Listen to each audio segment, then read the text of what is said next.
one day. Ancient history.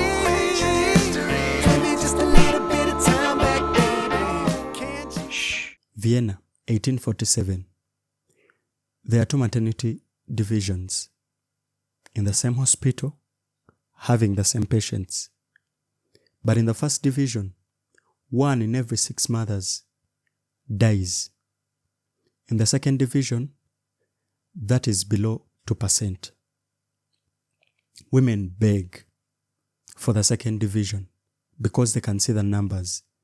Some would rather risk to give birth on streets rather than get into the first division.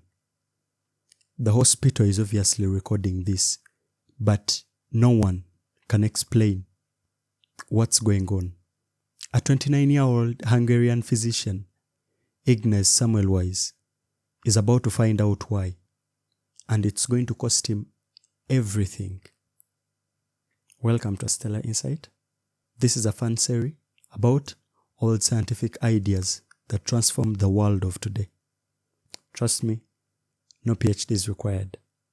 Semmelweis was working in the first division since July of 1846. The death threats were haunting him too, and he did everything he could.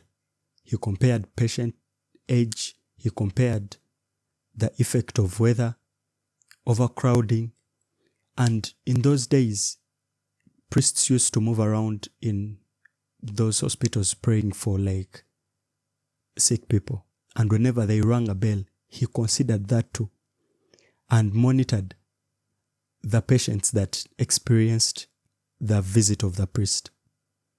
He did everything he could, but he could still not rule out what exactly was causing these high death rates in the first division of that maternity ward. But there was only one difference: the autopsy room. The first division consisted of physicians who, in their morning hours, were occupied in the autopsy room doing autopsies and moved straight without washing their hands and went ahead and touched these mothers that were soon giving birth. That might seem obvious today that it was the cause of their death, but it wasn't back then. In some cases, they simply wiped their hands on their lab coats and went ahead to lead delivery sessions. Midwives in the second division obviously never had autopsies to carry out, and so they moved straight maybe from work or from home and went in with considerably cleaner hands than those that had been dealing with cadavers in the first division.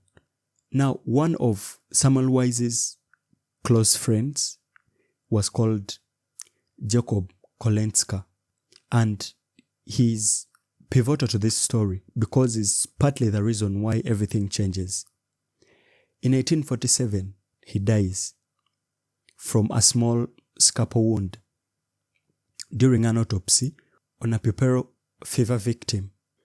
His illness almost had identical symptoms to what was going on with the victims of the first ward. Obviously, his friend Semmelweis observed this, and he was able to figure it out that it was because of the cadaver particles that were being carried by the physicians from the autopsy room, and they're moving them straight to the patients that were in the maternity ward. And that led to the death of all those mothers that were being hailed at the moment. When he figured this out, immediately he set into place mandatory hand washing for all the physicians that were working in the autopsy room. And they were using a solution of chlorinated lime.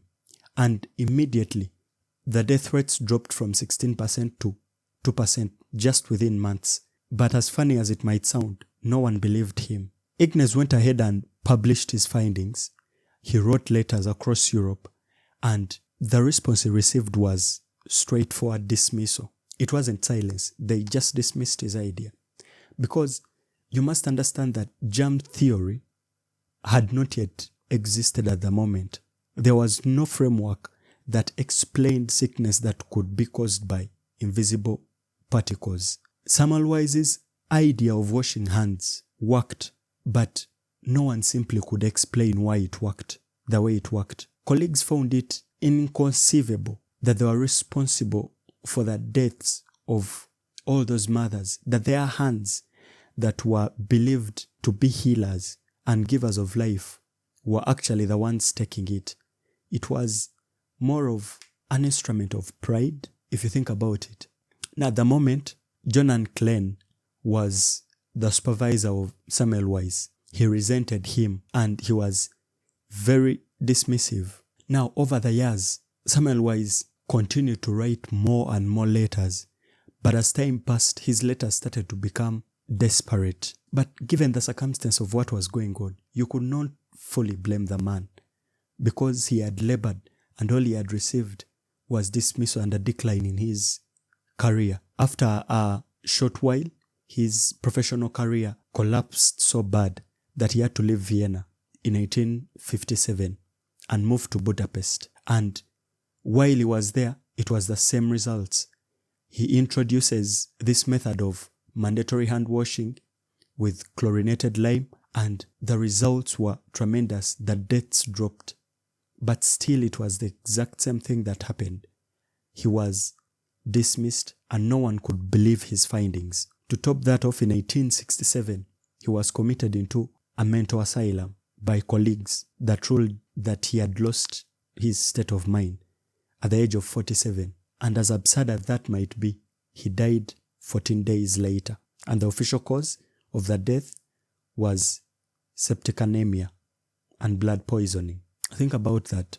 The man who proved that unwashed hands caused fetal infections died of the same infection, probably because of the labors he was putting in as a dedicated physician. Louis Pasteur confirmed germ theory 6 years later after Ignaz's death, and Joseph Lister introduced antiseptic surgery the same year Semmelweis died. And he died without testing the fruits of his commitment. He never knew that what he fought for was later accepted and became the norm. Proverbs 18:15 says something like, "The heart of a discerning man acquires knowledge." Semmelweis had that very heart, and it cost him everything. Standing in a room full of people ready to be wrong. Today, every sink you see in a hospital is a monument of a certain man whose establishment destroyed him. And now here is the question.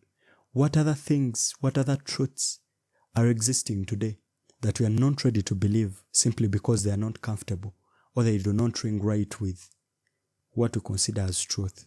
It's not a comfortable one, but it's a good one to think about. And that's it for now. Stay curious. Sign out.